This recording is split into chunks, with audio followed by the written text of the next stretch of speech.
everybody, this is Joanne from Texas.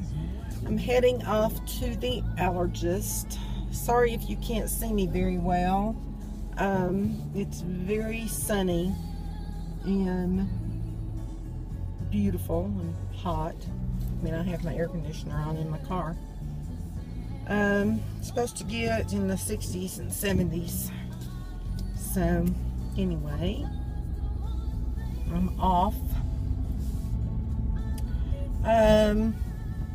Have some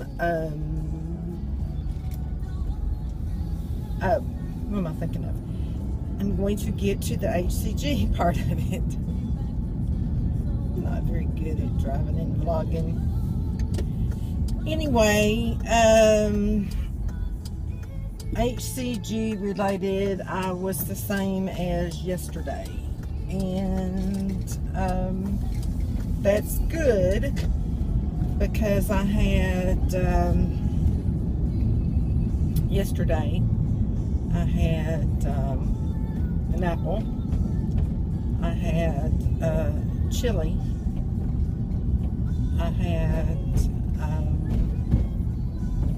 I made some creamy chicken soup that had, I think it's Remy's or Reams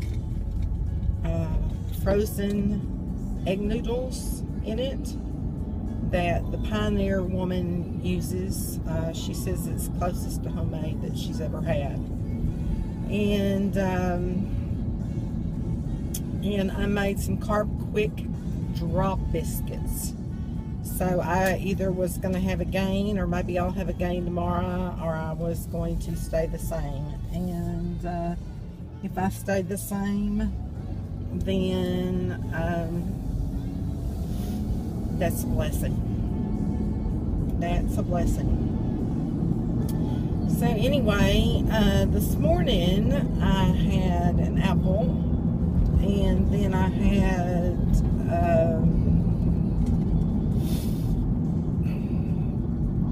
from Aldi I got some chicken salad that they carry with cranberries in it. So I had that on top of my Mary's Gone crackers with a side of avocado for lunch. And then for supper tonight, I will probably have the soup again with the drop biscuit. So the soup was really good.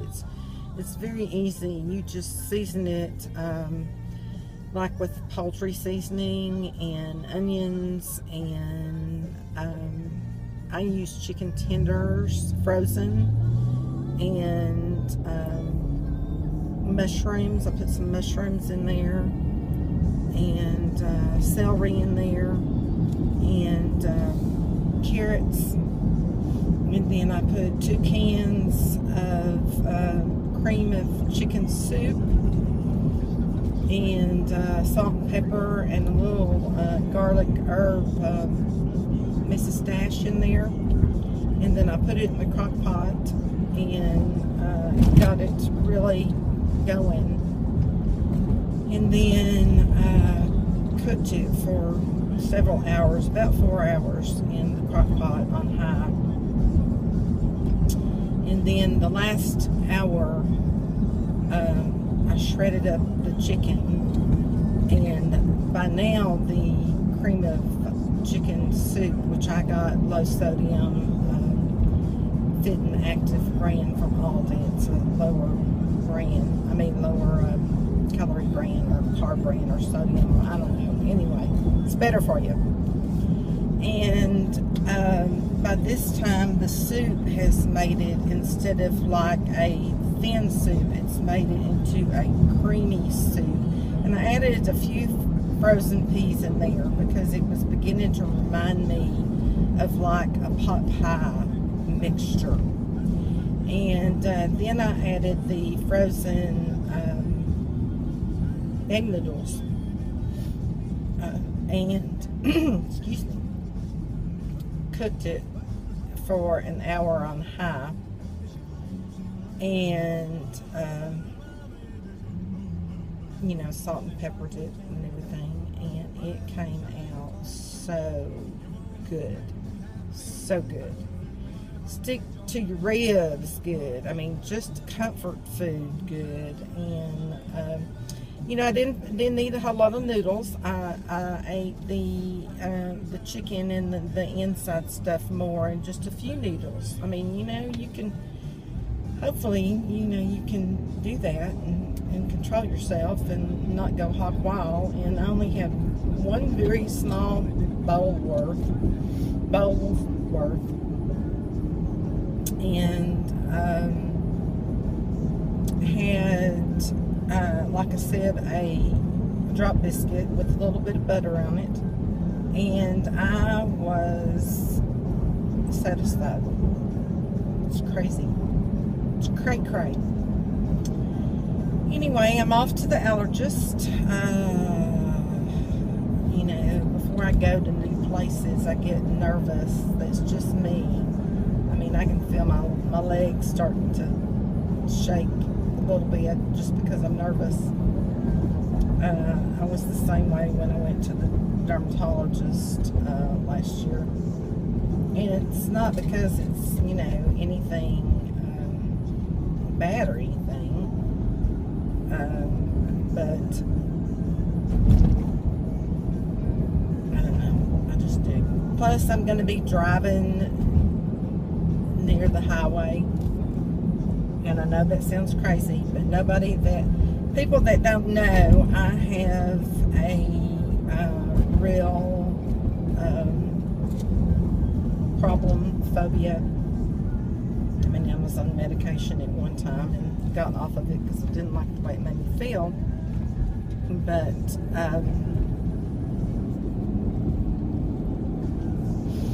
anyway,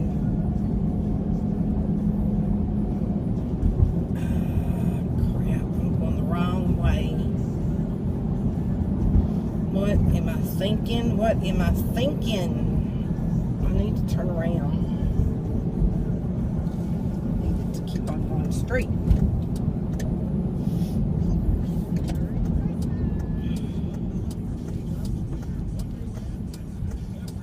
Anyway, I have a fear of highway. I don't drive highway. I mean, I just don't. I don't particularly like driving, but I do, you know, in my areas. And like this doctor, my husband was going to take me because he's off today, but instead I had him take me over there and show me the way, and so I could drive it myself, because I don't know how long the test is going to take. They said, I think, possibly maybe 2 to 3 hours. You know, and I didn't want him to wait, so